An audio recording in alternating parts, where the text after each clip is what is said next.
I just want to say welcome everyone, especially the Eastern States counterparts. It's really good to see some familiar faces around here. One of the best parts of working in projects like this with a collaboration, we've got quite a good tight network of producer groups in WA, but it's amazing when we get to see what's happening across Australia in the different regions and with the different groups. So I'm from the Corrigin Farm Improvement Group. My name is Joy Valley, for those that don't know me. CFIG covers 1.8 million hectares, so we work across Corrigin, Quering, Condinan, Coolin, Narrabeen, Bruce Rock and Brookton. So it looks like quite a small area up on the map, but we're approximately 3 hours east of Perth, for those of you that don't know. Little bit of background about the groups. We've got 9 committee members. It's quite a young demographic, so 9 farmers, so they're between 30 and 40. So we've got quite a bit of excitement and innovation and a lot of things happening in the background. And we've also got 9 staff, so I'm the one full-time person, but we have a selection of quite varied expertise within our group, and I can see our new program manager over at the back. Good morning, Annie. So within our region, we cover some high rainfall, medium rainfall, and we even touch into some low rainfall regions. So the average is about 325 to 450 mils per year.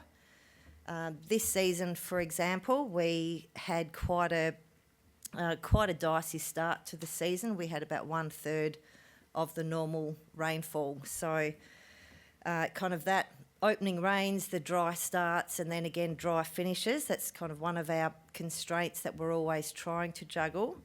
But in saying that, last year was also a very dicey year. We had dry starts. We were quite worried a lot of the crops weren't emerging.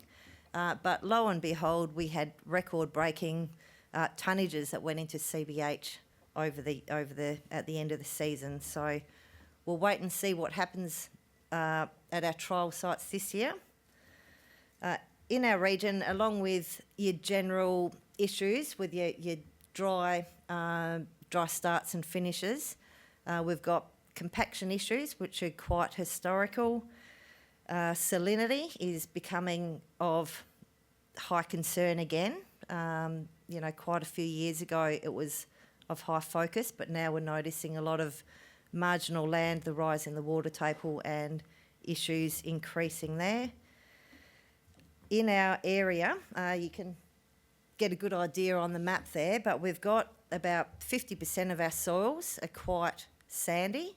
So we've got establishment issues, water use efficiency issues, and also leading from this, so I'll just jump over to, so these are some graphs from our region. So we might have a soil pH of 3 over in one area and then a soil pH of 8 in another area. Quite a range of underlying soil constraints there with a low pH.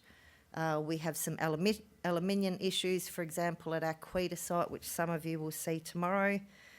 There's a lot of interest because of this in the soil amelioration and also the tillage and mechanical equipment that can be used. So hopefully tomorrow a good portion of you will come out to our Quita trial site, which I'm also listing what we do focus on and what our overall projects are involved with at the moment. But at our Quita site, we're looking at different soil amelioration, so gypsum versus bednar equipment versus humic clay, for example, and then we've got some small plot trials there where we're looking at hydrocalcite, silicates, a whole range of things, different compost rates, for example. And then moving forward, with this project in particular, we're going to further delve down into the water use efficiency and the impacts these amelioration techniques are having, and then also really look down into the background of the soil nutrient balance, what impact that has versus the soil characteristics and the underlying constraints we're trying to work on. So I think in summary that's it, but I hope to see a few of you out there tomorrow. And thank you very much.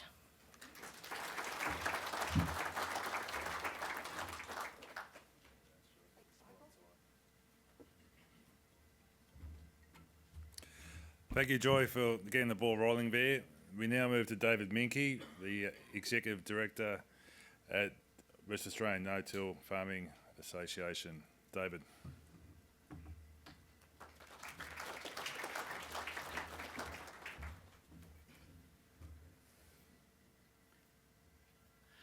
Thank you, Richard. I'm going to say thank you, Richard, first. I think Richard's done most of my work for me in that fantastic talk he gave, so I don't have to go too much into my talk.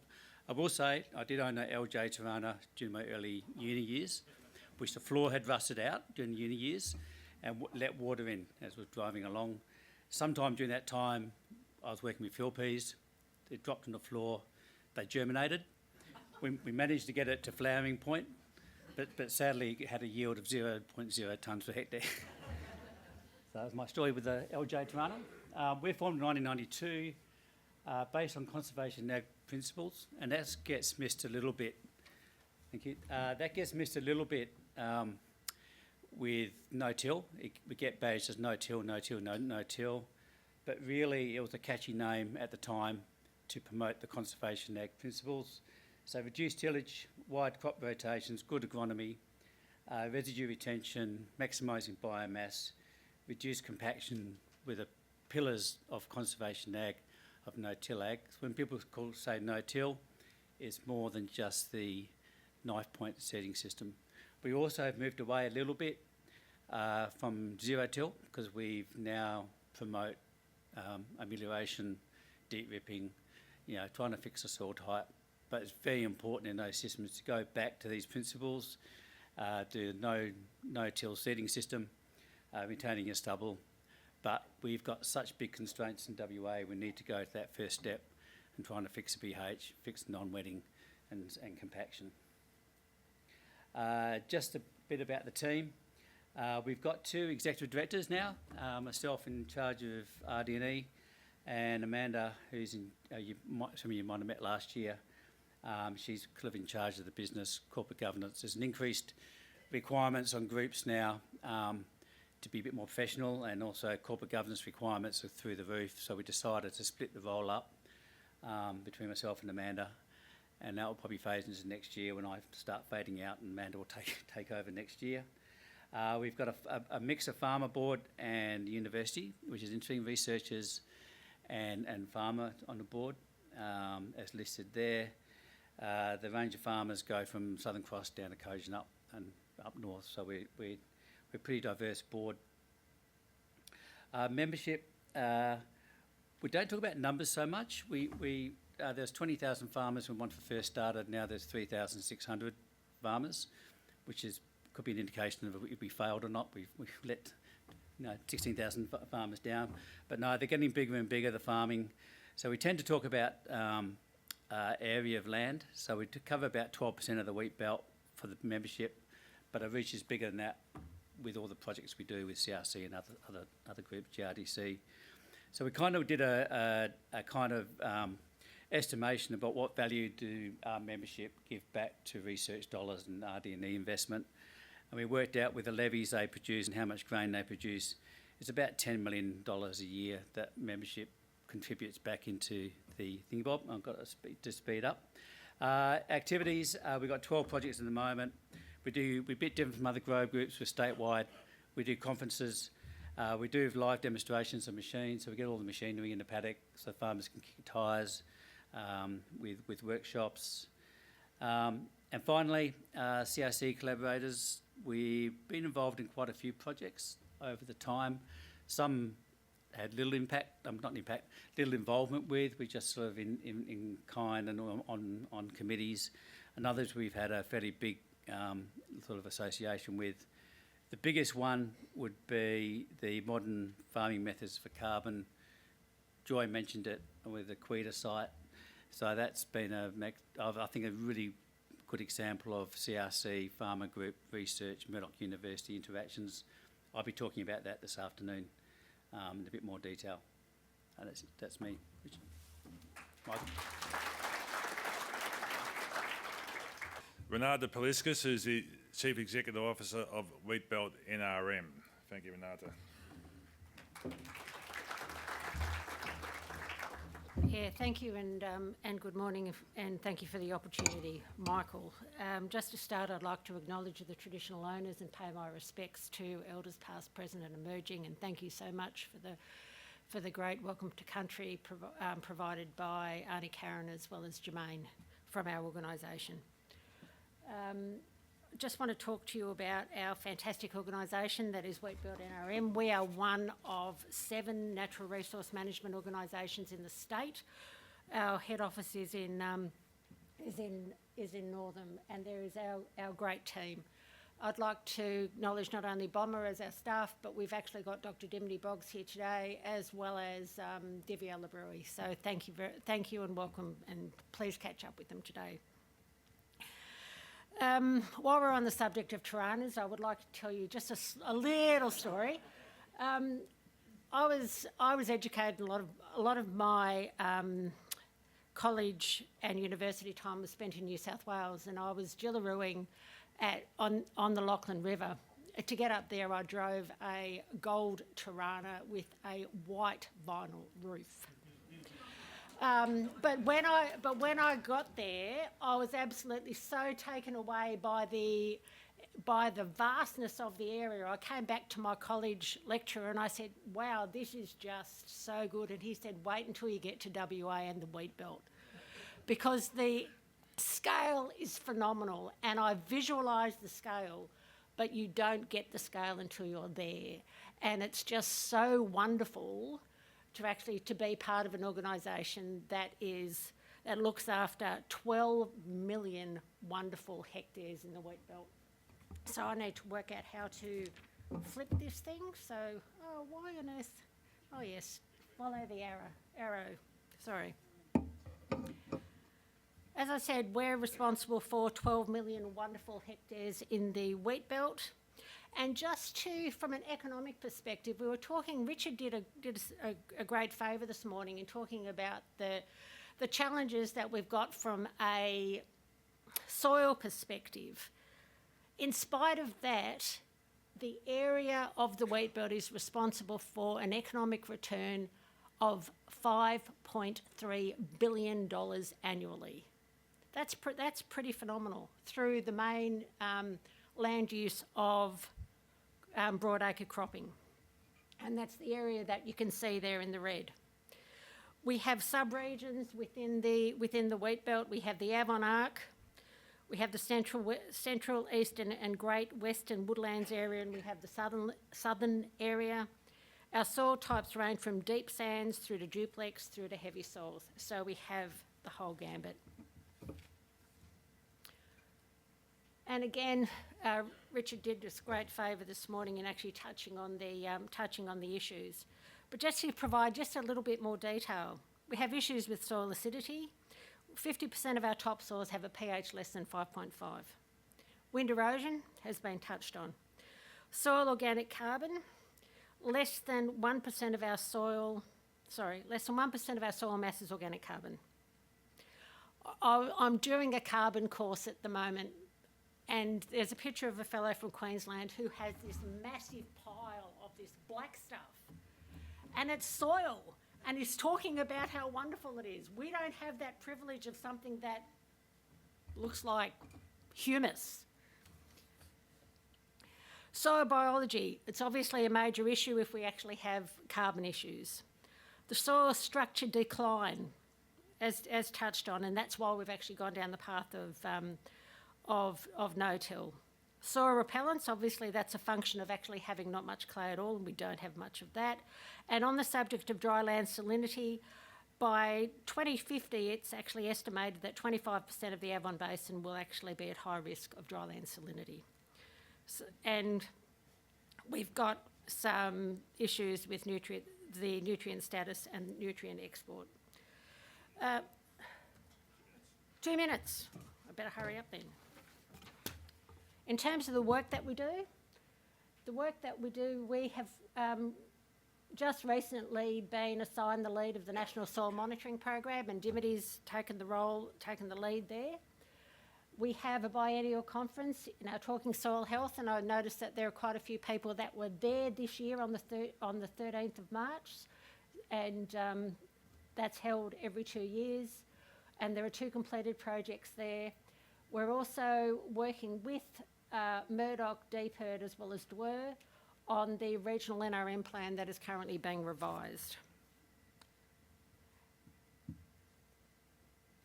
I think that's actually a pretty good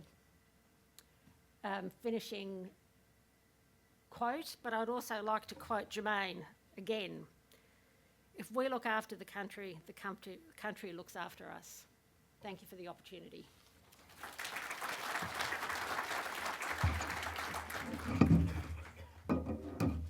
Thank you, Renata.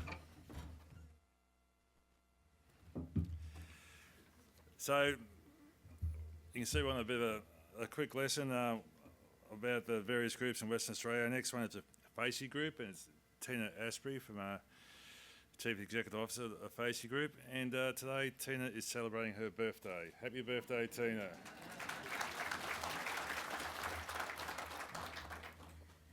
And I have Tirana stories, but I won't share.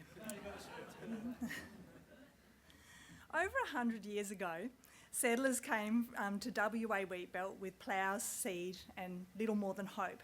They didn't realise they'd chosen to farm some of the oldest, most weathered, most nutrient-poor soils on earth. They are literally rubbish soils, stripped by millions of years of weathering until there's barely a nutrient to be found. And yet they made it work. They turned this ancient sand and gravel into food for the world through grit, ingenuity and relentless trial and error. Many of our members at Facey Group are descendants of those people, as am I. And today Facey Group continues that long, stubborn tradition of finding new ways to grow better and smarter on soils that refuse to make it easy. We're a farmer-led, not-for-profit organisation based in Wickerpin. We're born out of the land care movement in 2001, and our mission is simple but ambitious: the economic, social and environmental sustainability for our members and community. Our patch gets between 380 to 420 millimetres of rain a year, just enough to keep us going, but not enough to make us complacent. Our members are broadacre farmers who grow wheat, canola, lupins and barley. 70% of them have livestock, which is often merino sheep. We have many advisors, researchers and ag business partners as part of our team. We're deeply tied to our local community. We run field trials, host training and hold events that connect people, like our annual Women in Ag Day, because in the Wheatbelt, resilience isn't just about soils, it's also about people. The Facey Group district sits right on the state watershed. Geologically, that means we farm on the ridge of the Yilgarn Craton, one of the oldest pieces of continental crust on Earth. Over hundreds of millions of years, this high ground has been eroded into a low plateau with valleys carved when Australia was still joined to Antarctica. The valleys were later filled with sediments, weathered, leached and reshaped by cycles of aridity, wind and salt.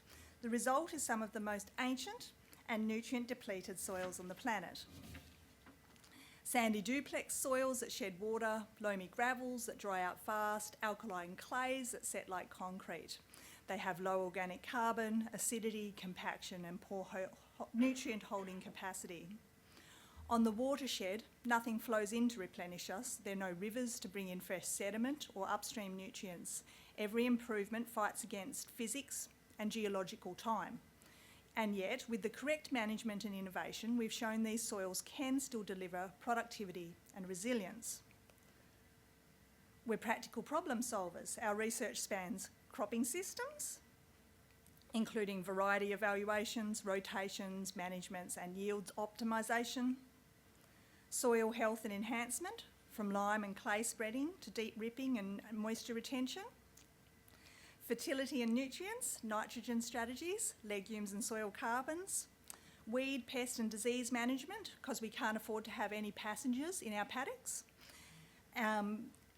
climate resilience, particularly frost, and technology and machinery. For our producers, it's about making decisions grounded in evidence and tested in real paddocks under real conditions. We're committed to optimising soil management, not just for higher yields, but for long-term resilience.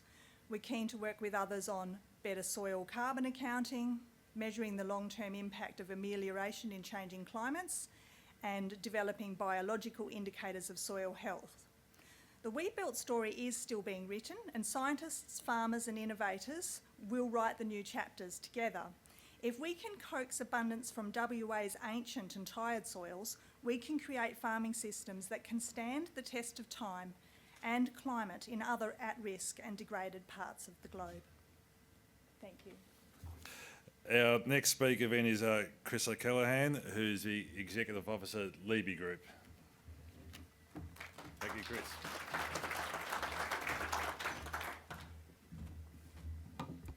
Thanks, Michael, and welcome everyone to WA. Great to see so many faces here, and this is, I think, my first CRC conference after 9 years, so I'm glad that I finally got to one. I don't have a Tirana story, but I did grow up with a car dealership as a family business, and I have lots of stories about weird and wacky cars, including a Toyota Corolla that my dad bought me as my first car. It had come straight from a pizza company, and it was painted purple, pink, and it came complete with a oversized telephone on the roof. So you can imagine how horrified I was seeing that one, with all my mates texting me with their pizza orders. The Liebe Group, so I'm the Executive Officer of the Liebe Group. I also have a couple of different hats. I work with a recognised biosecurity group, and we do a lot of great stuff in that group as well, controlling feral pigs and looking after the landscape there. And also involved in said family business, selling Bosch batteries and Kumho tyres, so keeping the Wheatbelt going in more ways than one. Liebe Group was formed in 1997, and it was formed from scratch by some innovative local farmers that were getting a little bit concerned about their lack of input into a lot of the R&D that was being conducted in the area, and they wanted more of a say. Our area covers the shires of Perenjori, Karoo, Dalwallinu and Wongan-Ballagee, and we have around 85 farming business members. Soil types in that area, predominantly acidic sandplain, but we also have sandy loam to some pockets of red loam as well through that area. Some livestock in the area, but predominantly cropping. Over the last few years, we've been building our capacity, and we built a new office in Dalwallinu in 2018, which is a fantastic place to work out of. We're currently running with 4.5 FTEs, over 8 staff members, and that includes myself, a research coordinator, project staff, admin and comms. And I'd like to point out Amber Martin, who's one of my colleagues here today. Amber's also studying at Murdoch University in her third year, so it just shows the connection that we're trying to build with the universities. And Amber will be here for the next couple of days, so make sure you have a chat with her. We have a board that meet monthly, and we have an R&D subcommittee and a women's committee, and they guide the operations and help the staff with all the activities that we do. We pride ourselves on professionalism, being member-driven and being innovative. We run a main trial site every year that rotates throughout our membership. And the idea of rotating it around is to try and pull different people from different areas into our programs and into the research. This year we're collaborating on around 30 trials and farmer demonstrations. We're either running those or collaborating with other organisations. We host a professional Springfield Day as well every year, which is our showcase event.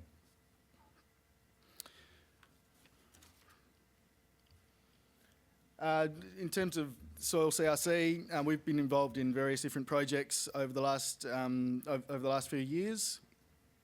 At the moment, one of the main ones we're involved in is a soil amelioration project where we're working with the team at University of Southern Queensland to help improve decision support tools around amelioration. And you can see that those pictures there is from a farmer scale demonstration that we're running that's looking at different machinery options for incorporating lime into the soil to overcome subsoil acidity and also removing compaction. So for farmers, finding the right tools and where to spend their money on the different machines is a really important decision that they've got to make. So we're in the second year of that, and hopefully working with Keith and his team, we'll start to see some really good tools come out of that project in the next couple of years. We've also been involved in the Visualising Australian Soils project, some social research work, and a soil carbon project as well through the Soil CRC. In addition to those, to the soil amelioration side of things, our research priorities include canola establishment, stubble management, general management of legumes. There's a lot of interest starting to come into lentils this year in particular, primarily driven by the price of lentils. But farmers know that they would like to include more legumes in their system. It's just finding the right ones and how to manage them correctly.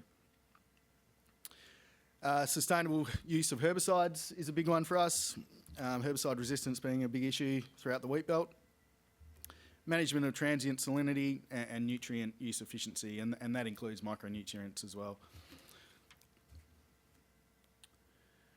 And that's pretty much me. Thanks for having me, and if you need to get in contact, you can send myself or Amber an email. I've got to duck out to the Darren Field Day a bit later on today, but Amber will be here for the next couple of days, so thank you.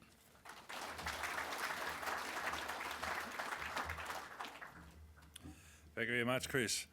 And our final speaker, you'll be pleased to hear, our final speaker in this session is Simon Kruger, the Communications Officer at West Midlands Group. And guess what? It's Simon's birthday also today, so happy birthday, Simon.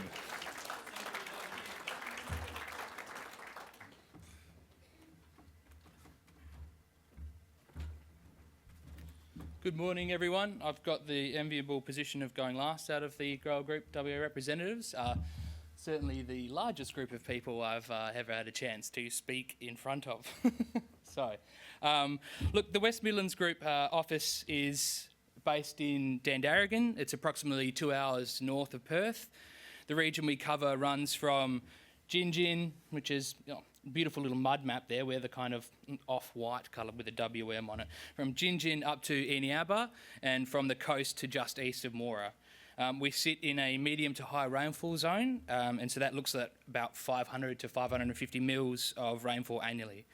Obviously there's some variation in the rainfall, because in 2023 we had 330 mils, and as you'll see by the weather here at the moment, we've had 450 mils this year already, and that happened in the last 3 months basically. So yeah, wet year. Our dominant soil types are deep sands, gravel sands and sandy duplexes, and to be fair, every sand in between that as well. This mix gives our farmers both opportunity and risk, and it explains a lot of the farming decisions you'll see locally. If you're coming on the North Field trip tomorrow, it's a pretty good opportunity for you to have a glimpse of our soils and certainly our region. Just give you a group snapshot. So WMG has been farmer focused for more than 20 years. We began as a regional response to soil water repellent sands, and we've stayed focused on practical trials and farmer engagement and clear extension from that point onwards. Through the Soil CRC, we're involved across a range of projects with leadership roles in Program 1. So if you've met me before, it's probably because of Program 1. Helping groups package research for farmers and improving extension. Bit of a theme from earlier conversations today. Being an active participant of the Soil CRC has not only been beneficial for our farmers, but at the same time, it's also allowed significant capacity building for our organisation. The opportunity to be involved and collaborating in projects on a national scale can't be overstated. And our partnerships and collaboration with our other organisations, be they grower groups from the other side of the country or universities and researchers, is going to be an enduring legacy for us after the Soil CRC finishes. Next, I'll give you an idea of our farm members. So WMG currently has over 60 farm business members and a digital reach of over 700 subscribers. Our typical farming business in our region manages around 3,000 to 5,000 hectares, but that ranges from 500 hectares up to 10,000 plus. It's more of a family and corporate business mix, and most of those are considered mixed farming systems. However, broadacre cropping is probably increasing in the area as sheep, for obvious reasons, are lessening. So when we're talking broadacre cropping, we're talking wheat and canola mostly, followed by lupins on the sand plains. And with livestock, it's either sheep or there's actually quite a bit of beef in our area, especially backgrounding operations from pastoral stations up north.